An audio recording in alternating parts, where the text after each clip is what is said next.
The Ink and the Ivory Tower. Chapter 1. The Void in the Pocket. The smell of diesel fumes and stale coffee always reminded me of missed opportunities. I was 19 years old, and my life was a series of calculations. How many hours of floor scrubbing equaled a week's worth of groceries? And how many ink refills I could afford before my hand-me-down pen finally gave up the ghost? Coming from a family where the bills were always thicker than the bank account, higher education was a dream I had folded up and tucked away like a moth-eaten coat. Instead, I worked the oddest of jobs, dog walking for the wealthy, sorting mail in drafty warehouses, and cleaning the windows of skyscrapers I would never enter as an equal. But through all of it, I had the notebook. It was a thick, tattered thing with a cardboard cover, its pages swollen with my handwriting. It was my first serious draft, the story of a girl who could see the threads of fate. I wrote it by hand at bus stops, in break rooms, and by the light of a single flickering bulb in my studio apartment. It was my heart, bound in paper. Then came that Tuesday at the bus station. The crowd was a sea of elbows and impatience.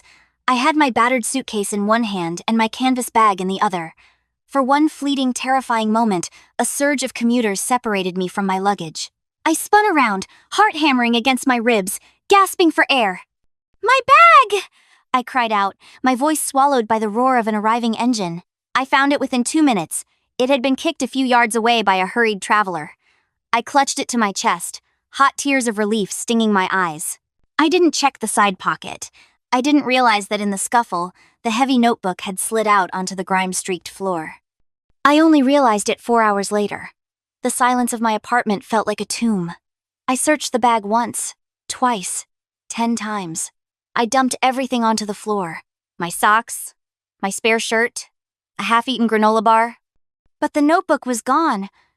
300 pages of my soul vanished into the belly of the city.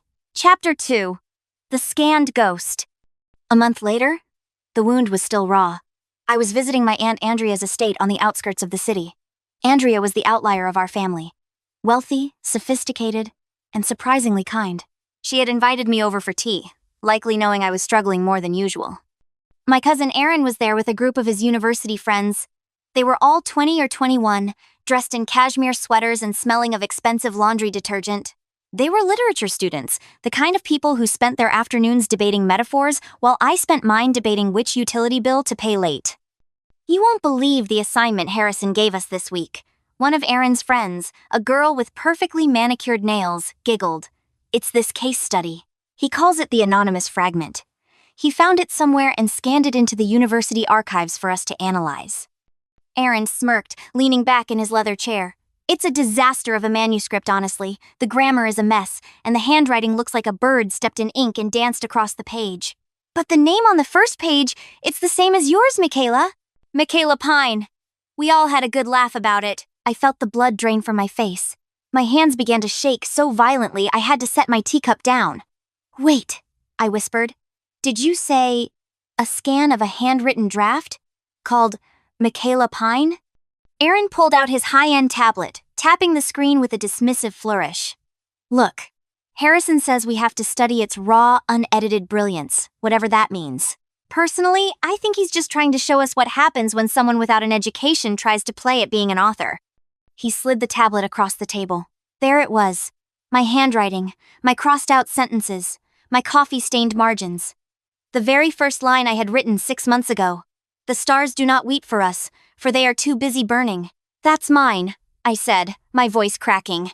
Aaron burst out laughing. "Right, and I'm the next poet laureate. Michaella, you're a janitor and a delivery girl. You don't write literature, you write grocery lists." His friends joined in, their laughter like shards of glass in the air. I felt small, withered, and humiliated. "Enough!" The voice was like a whip crack. Aunt Andrea stood in the doorway, her eyes flashing with a cold fury I had never seen before. "Aaron, if I ever hear you speak to your cousin, or anyone, with such disgusting arrogance again, I will cut off your allowance and remove you from this house. You have done nothing to earn the life you lead. Michaella has more character in her little finger than you have in your entire body." The room went silent. Aaron turned a mottled shade of red, his eyes fixed on his knees.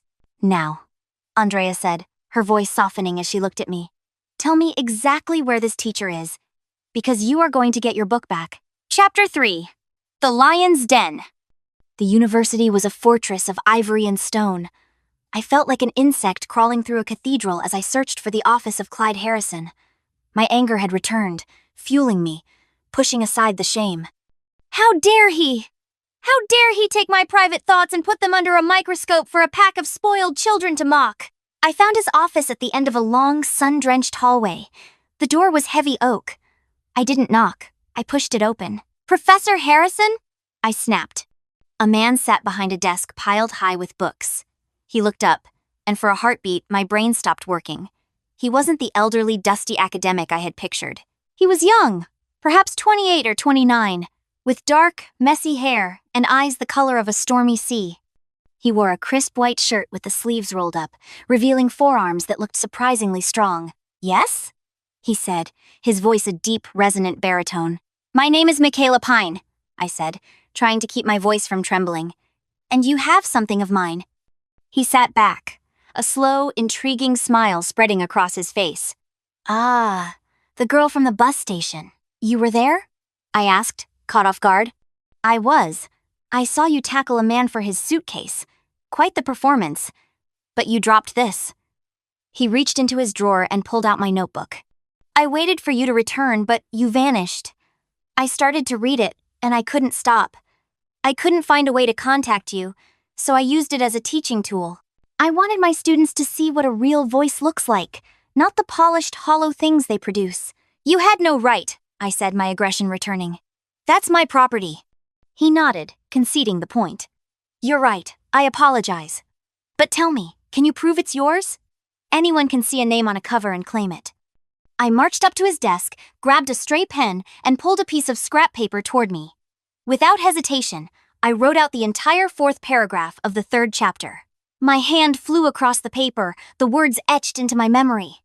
The silence of the forest was not an absence of sound, but a presence of secrets. I shoved the paper toward him. He looked at the words, then at the notebook, then at me. Identical, he whispered. The same slant to the S, the same way you loop your G's. He stood up, and I realized he was much taller than me. He walked around the desk, stopping just inches away. I could smell cedarwood and old paper. Michaella, he said, his eyes intense. This draft, it's raw, it lacks polish. Your pacing is erratic, and your dialogue sometimes stumbles. But there is a sense of raw genius behind it that I haven't seen in a decade. You have a gift. The compliment hit me like a physical blow. I had come for a fight, and he had given me a crown. I began to stutter, my rehearsed anger evaporating. I just write what I feel. I want to help you, he said. I need an assistant, someone to help me prepare my lectures, organize my research, and keep this office from collapsing. The pay is 4 times what you earn at your odd jobs. And in exchange, I will mentor you. I will help you turn this notebook into a masterpiece worthy of publication. My mouth hung open. You're serious? He walked to a shelf and pulled out a slim silver box. He opened it and handed it to me. It was a brand new, high-end laptop. Start typing, he said. Every word, every draft, back them up online. Your ideas are worth something, Michaella. It's time you treated them that way. Chapter 4. The Grinding Stone. The reality of being Clyde Harrison's assistant was not a fairy tale. It was a war. For the next 3 months, my life was a blur of exhaustion.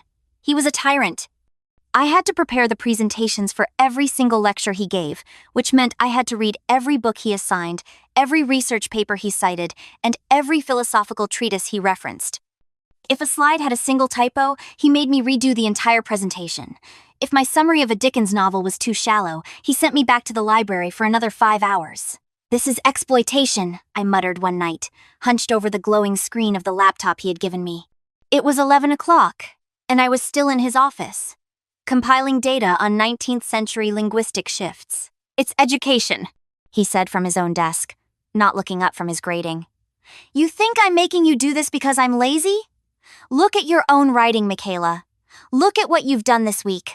I paused, looking at the open Word document of my novel. I had been submitting weekly updates to him. He challenged every sentence.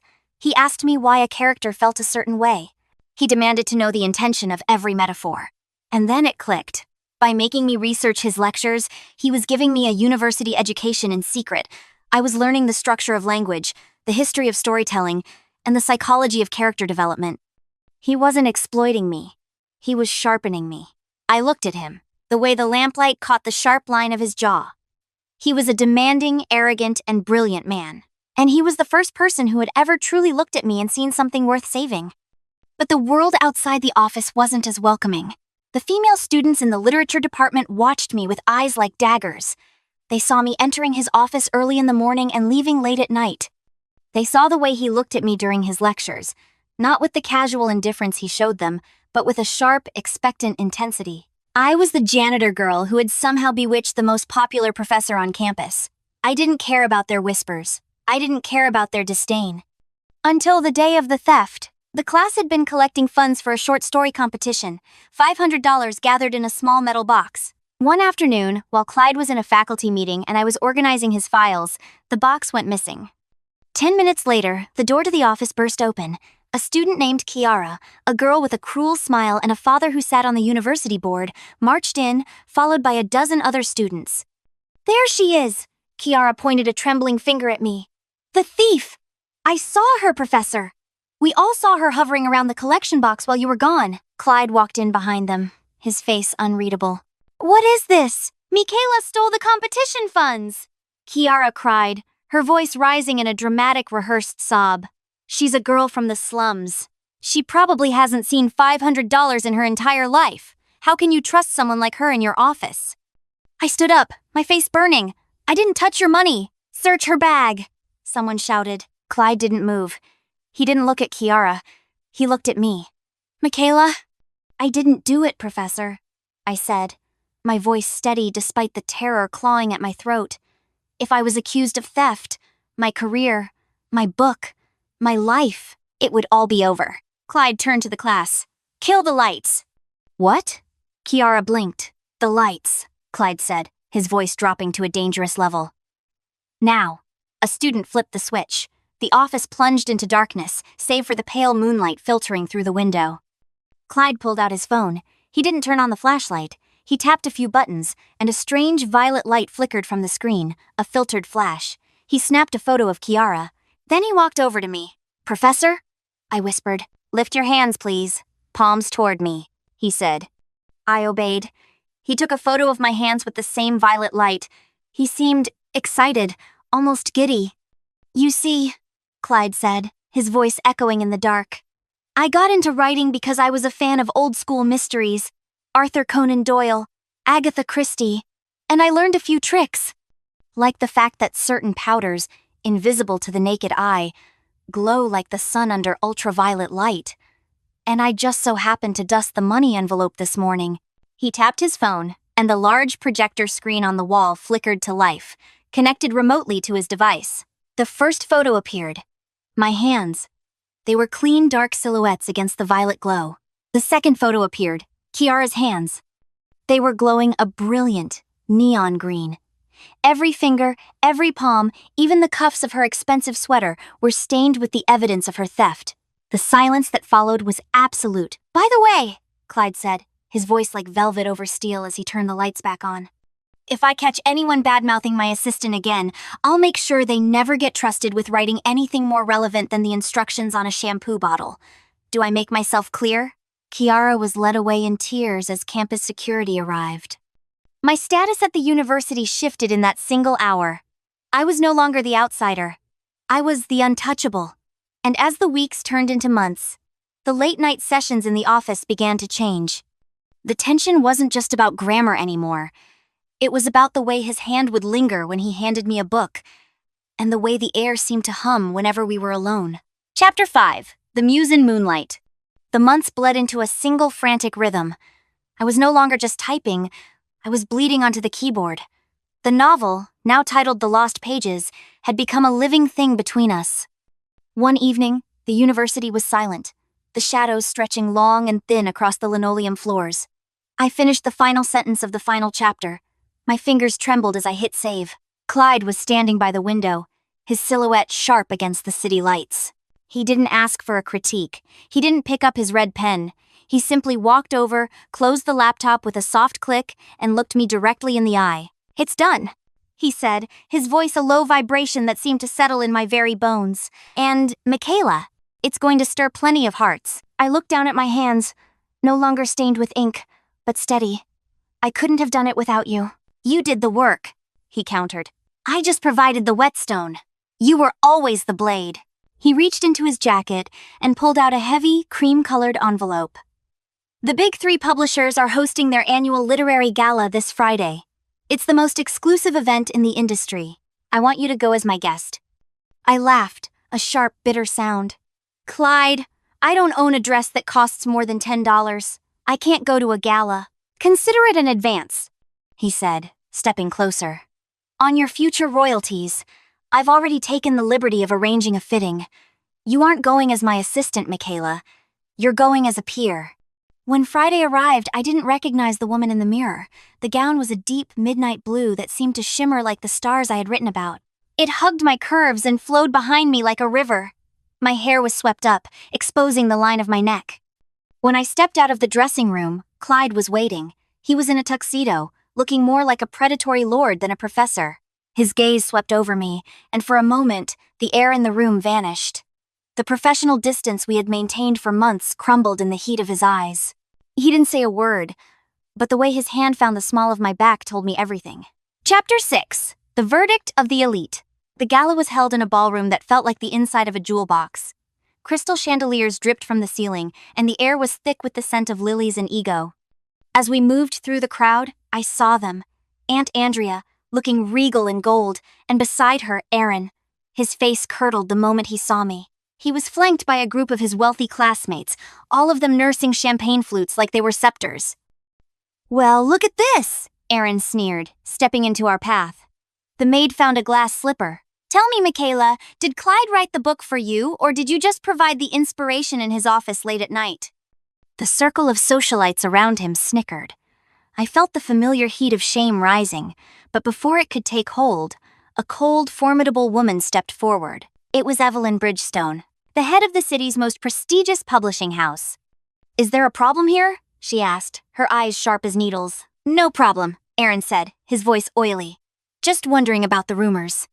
"Word is, Professor Harrison found a manuscript at a bus station and is passing it off as his protégé's work to give her a leg up.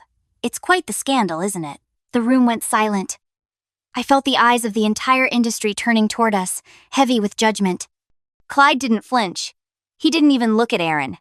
He looked at Evelyn Bridgestone. "Rumors are the refuge of the talentless," Clyde said, his voice projected with effortless authority.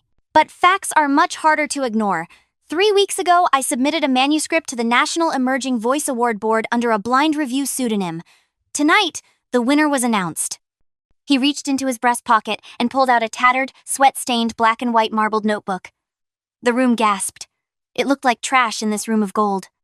"This is the original draft," Clyde said, holding it up like a holy relic. "It contains dates, handwritten edits, and the raw heart of a girl who had nothing but a pen and a story to tell. And this girl, Michaella Pyne, is the winner of the National Emerging Voice Award." He turned his gaze to Aaron, and the boy actually took a step back. "Genius doesn't require a pedigree, Aaron. It doesn't require a trust fund or a seat at the right table. It only requires a voice. And Michaela's is the loudest in this room." Evelyn Bridgestone stepped forward, her expression shifting from skepticism to genuine intrigue. She took the notebook from Clyde's hand, flipping through the pages. "The stars do not weep for us," she read aloud, a small smile playing on her lips. "I've read the final draft, Mr. Harrison. It's the most arresting thing I've seen in 20 years. Miss Pyne, my office on Monday morning. We have a contract to discuss." Chapter 7. The First Line. The transition was instantaneous. Within a month, the janitor girl was the lit world darling. My face was on the cover of magazines, and my bank account, once a source of constant anxiety, was now a fortress. But I didn't want the fame. I wanted the work. A year later, I stood at the same bus station where I had lost my soul. I wasn't there to catch a bus. I was a student at the university now, my tuition fully covered by a 6-figure book deal. I wore a simple coat and carried a leather satchel. The diesel fumes were still there, but they no longer smelled like missed opportunities. They smelled like a beginning. A black car pulled up to the curb, and Clyde stepped out. He looked less like a professor now, and more like a man who had finally found what he was looking for. He didn't say a word as he walked up to me and handed me a gift wrapped in brown paper. I tore it open. It was a new notebook, bound in soft, dark leather with my initials embossed in gold on the corner. "For the sequel?" I asked, smiling up at him. "For whatever you want to tell me next," he replied. He leaned down, and for the first time, his lips met mine. It wasn't a kiss of a teacher and an assistant. It was a kiss of equals, two souls who had found each other in the margins of a story. When we finally broke apart, I sat down on the same cracked plastic bench where I had once cried in despair. I opened the leather-bound book to the first page. The white space was no longer a threat. It was an invitation. I picked up my pen and wrote the first line of my new life. If you enjoyed this quick escape, hit the subscribe button for new stories twice a week. Until then, I'll see you at the next flip of the pages.